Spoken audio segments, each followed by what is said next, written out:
اس وقت میں موجود ہوں کرائسٹ چرچ مشن روڈ پر. اس چرچ کی اہم بات یہ ہے کہ اس چرچ نے ایک اسکول تعمیر کیا جس میں قائد اعظم محمد علی جناح نے ابتدائی تعلیم حاصل کی. تو اس چرچ کی اہمیت کا اندازہ اس بات سے ہو سکتا ہے کہ اس چرچ نے تعلیمی میدان میں اہم خدمات انجام دیں. پر ہمارے ساتھ فادر حنوک یونس موجود ہیں جو ہمیں بتائیں گے کہ ہم ایسٹر کا تہوار کرسچن کمیونٹی جو ہے وہ کیوں مناتی ہے. میں بتانا چاہوں گا کہ تمام مسیحی ایسٹر یا عید قیامت المسیح کیوں مناتے ہیں.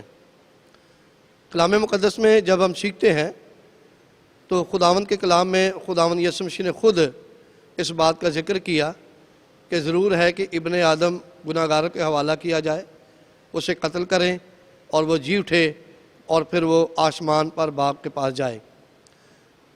صحائف انبیاء میں بہت سی شہادتیں موجود ہیں جس میں پیش گوئیاں ہیں کہ خداوند یسوع مسیح قبر میں سے جی اٹھے گا، اور اسی طرح زبور کی کتاب میں بھی یہ شہادت موجود ہے کہ وہ اس کے جسم کو سڑنے کی نوبت تک نہیں پہنچنے دے گا.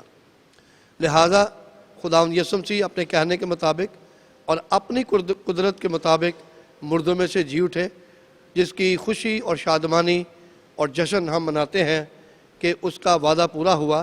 اور ایسٹر کا تہوار صلح، سلامتی اور ہر طرح سے محبت بانٹنے کا تہوار ہے.